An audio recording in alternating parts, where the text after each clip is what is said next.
arranged by Sardar Patel Vidya Bhavan. So last lecture માં આપણે conjunction માં અમુક conjunction વિશે ભણેલા હતા, જેમ કે and, but, though, although, at, even though, because, as, since, therefore, so.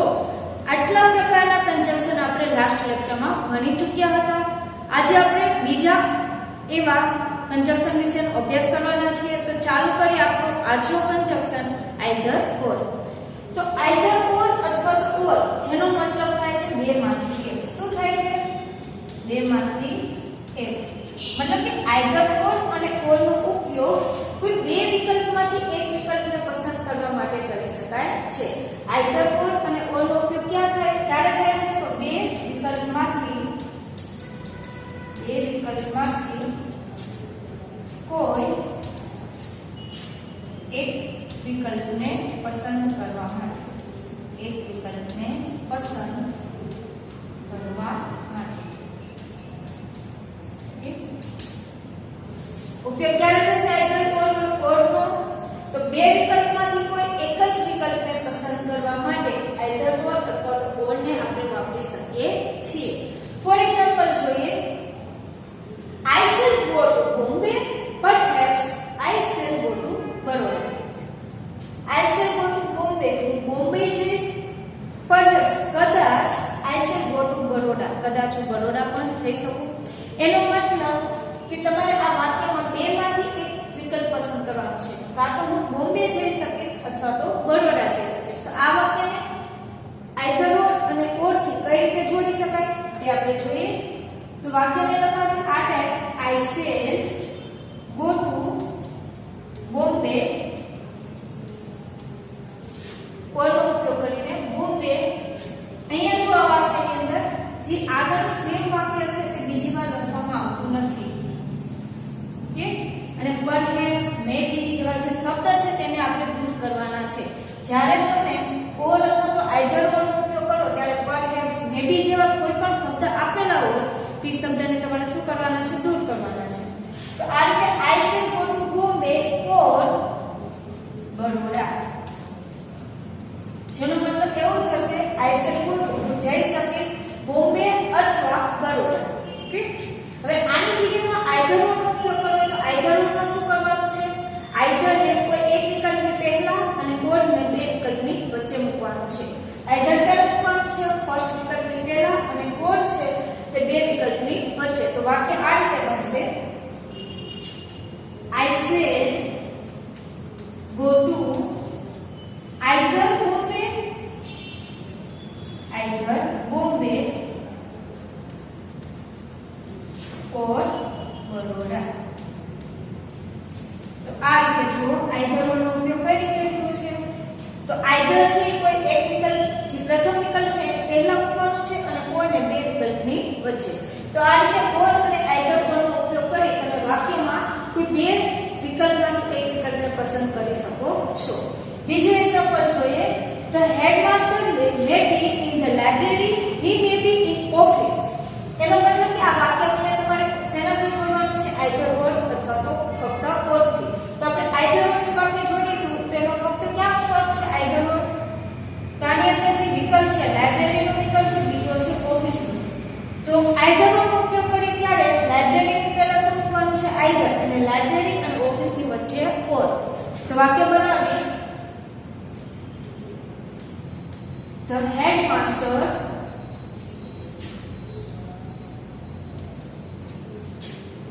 may be either in library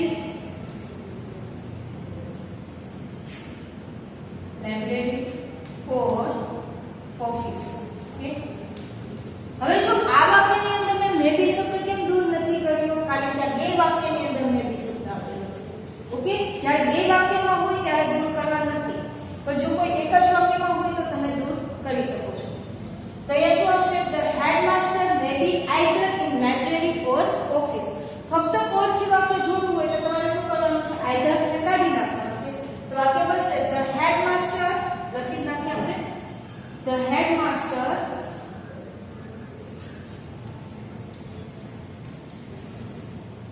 may be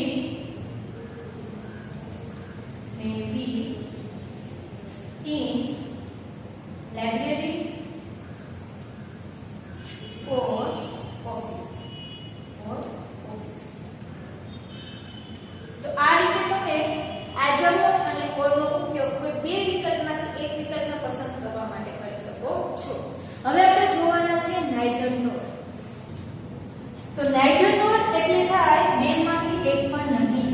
બેમાંથી એક પણ નહીં.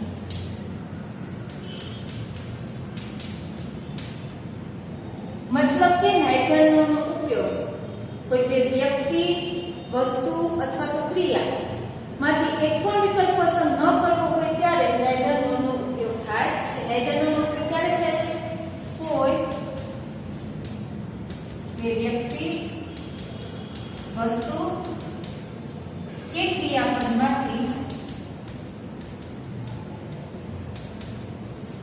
એક પણ પસંદ ન કરવું હોય, એક પણ પસંદ ન કરવું હોય ત્યારે કરી શકાય છે. મતલબ કે તમને બે વિકલ્પ કરવું હોય, બે વિકલ્પમાંથી એક પણ વિકલ્પને તમારે પસંદ ન કરવાનું હોય ત્યારે neither nor નો ઉપયોગ કરી શકો છો. ફોર એક્ઝામ્પલ તરીકે અહીં આપેલું છે I do not like tea, I do not like coffee. મને ચા પણ પસંદ નથી, કોફી પણ પસંદ નથી. મતલબ કે બેમાંથી એક પણ વિકલ્પ પસંદ નથી. જો બેમાંથી એક પસંદ હોય તો તમે either or નો ઉપયોગ કરી શકો. પણ અહીંયા તો બેમાંથી એક પણ પસંદ નથી તો આપણે ઉપયોગ કોનો કરશું? neither nor નો.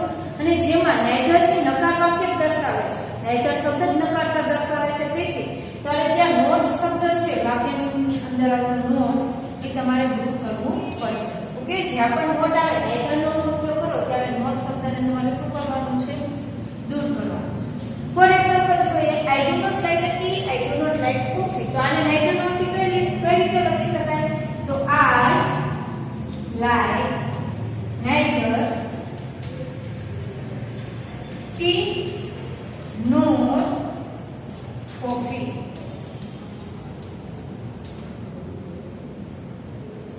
ઓકે, તો વાક્ય કઈ રીતે જોડાણું છો? I like neither tea nor coffee. મતલબ કે તમારે જે નકાર વાક્ય હતું, નકાર દર્શાવતો શબ્દ હતો તેને આપણે દૂર કરી દીધું. ક્રિયાને કરતા પછી ડાયરેક્ટ ક્રિયા લીધી અને એના જે બે વિકલ્પ છે એ વિકલ્પને આપણે neither nor થી જોડી દીધા. જેમ either or નો ઉપયોગ કઈ રીતે કરતા હતા? કોઈ either નો ઉપયોગ પ્રથમ વિકલ્પની પહેલા અને or હતો એ બે વિકલ્પની વચ્ચે. તેમ neither nor એ સેમ ટુ સેમ છે.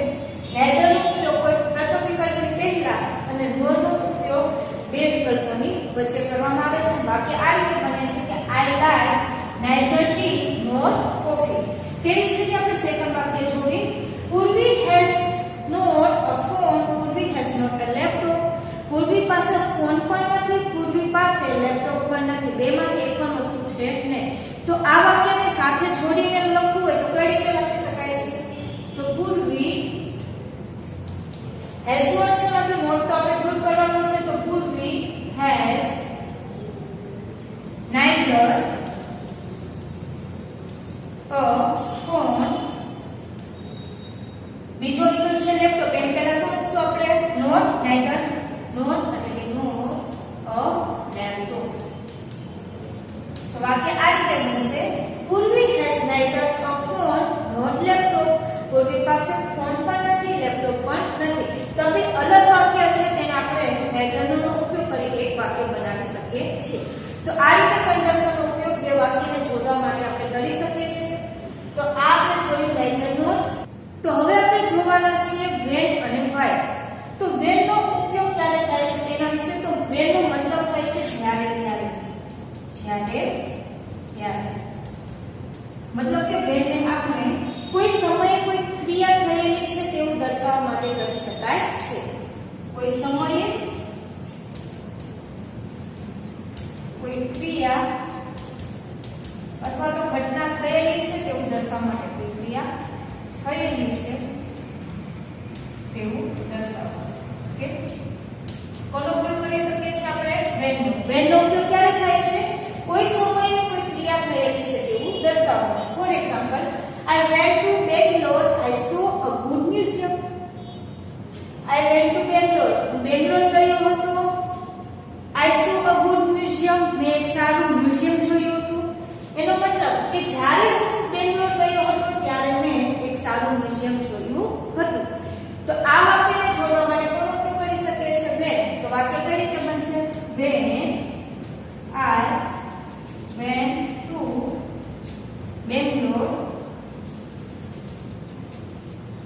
વાક્યને જોડવા અહીંયા વચ્ચે શું મૂકશું? અલ્પવિરામ. I saw a good museum. I saw a good museum. તો આ રીતે બેનો ઉપયોગ કરી તમે બે વાક્યને જોડી શકો છો. કેવા વાક્ય? કે કોઈ સમયે ક્રિયા થયેલું વાક્ય છે તેવું દર્શાવવું હોય ત્યારે તમે બેનથી વાક્યને જોડી શકો છો. બીજું વાક્ય, Eddie was sitting under a tree. Eddie જ્યારે વૃક્ષ નીચે બેઠો હતો ત્યારે he saw a female cheetah. તેને એક ફિમેલ ચિત્તા જોઈ. મતલબ કે આ વાક્યને જોડવું છે તો કેવી રીતે જોડશું? કે જ્યારે ગુજરાતી આપણે એવું કરીએ છીએ કે જ્યારે ઈડી વૃક્ષ નીચે બેઠો હતો ત્યારે તેને એક માદા ચિત્તાને જોઈ. મતલબ કે જ્યારે ત્યારે કરવા માટે વાક્યને જોડો કોનો ઉપયોગ કરવાનો છે? when. તો when ઈડી was sitting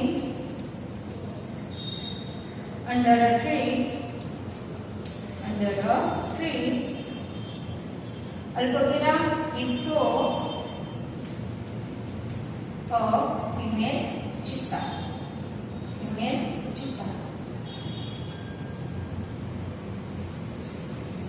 તો આ રીતે બેનો ઉપયોગ બે વાક્યમાં જ્યારે ત્યારેનો મીનિંગ કરવામાં આવે છે. તો હવે આપણે વાત કરવાના છીએ why વિશે. તો why નો મતલબ શું થાય છે? શા માટે. મતલબ કે why નો ઉપયોગ કોઈ એક ક્રિયા બીજા ક્રિયાનું કારણ દર્શાવતી હોય છે. કોઈ ક્રિયા બીજી ક્રિયાનું કારણ સૂચવવા માટે અથવા તો કારણને દર્શાવવા માટે અથવા તો કારણ જાણતા હોય તેવું દર્શાવવા માટે તમે why નો ઉપયોગ કરી શકો છો. why નો ઉપયોગ ક્યારે કરી શકો છો? કે કોઈ ક્રિયા બીજી ક્રિયાનું કારણ દર્શાવવા માટે, કે આ શા માટે થાય છે તે માટે. ઓકે, ફોર એક્ઝામ્પલ જોઈએ, he is crying, I know the reason. તો આ વાક્યને જોડવા માટે આપણે કોનો ઉપયોગ કરશું? why નો. તો સેકન્ડ વાક્યને આપણે આગળ લેશું કારણ કે ગુજરાતી એ રીતે કરી કે હું જાણું છું શા માટે તે રડે છે. જોઈએ આપણું છે he is crying, તે રડી રહ્યો છે. I know the reason, હું રીઝન કારણ જાણું છું. તો ગુજરાતી આપણે કઈ રીતે કરશું? હું જાણું છું કે શા માટે રડે છે. તો જે સેકન્ડ વાક્ય છે આપણે ક્યાં મૂકશું? વાક્યના સ્ટાર્ટિંગમાં. I know the reason. અલ્પવિરામ નહીં પણ અહીંયા વચ્ચે શું મૂકવાનું છે? why he is crying.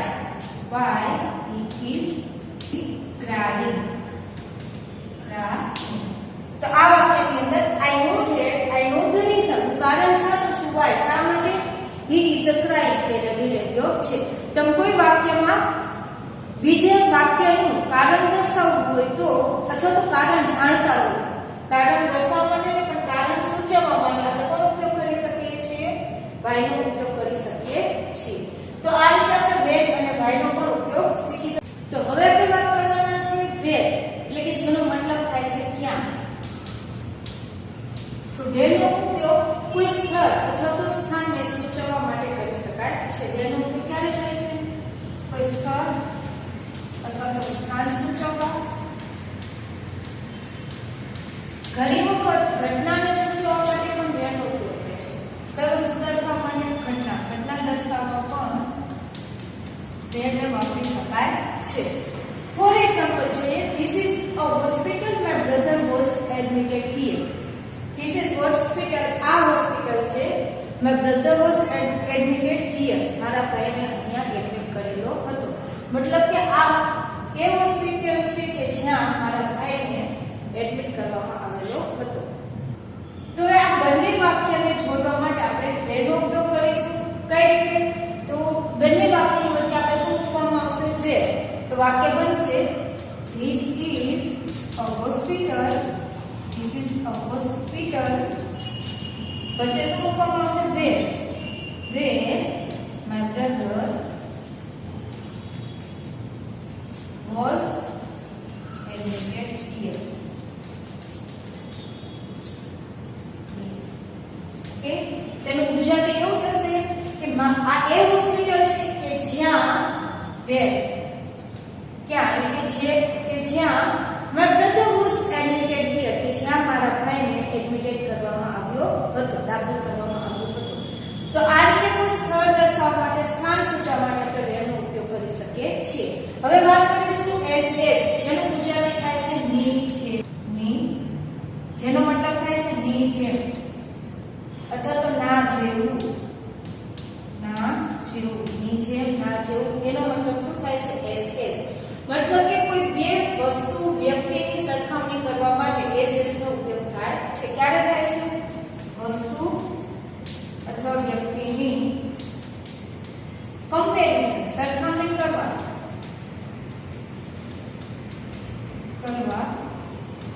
ઉપયોગમાં લઈ શકાય છે. મતલબ કે આપણે ડિગ્રીમાં જોયું હતું એસ. તો વસ્તુ અને વ્યક્તિની સરખામણી કરવા માટે એસ નો ઉપયોગ થાય છે. કઈ રીતે કરી શકીએ છીએ? તો આ એક્ઝામ્પલમાં જોશું. Meeta is smart, Nita is smart, બંને સ્માર્ટ છે તો શું લખશું? Meeta is S smart S Nita. Okay, Meeta is, બંને વાક્યમાં જે આપણી પાસે સેમ વસ્તુ છે સ્માર્ટ, એની આ પાસે આપણે શું મૂકશું? એસ. તો Meeta is S smart S Nita. Okay, તો આ રીતે આપણે વાક્યને એસ ની મદદથી પણ જોડી શકીએ. આ વાક્ય છે એને તમે એન્ડ થી પણ જોડી શકો છો. Mita and Nita are smart. Okay, પણ જો સરખામણી કરવી હોય તો તમે આ રીતે જોડી શકો છો કે Meeta is S smart S Nita. તો આ રીતે આપણે જોઈએ આજે કન્જક્શન. બાકીના જે કન્જક્શન છે તે આપણે નેક્સ્ટ લેક્ચરમાં ભણીશું.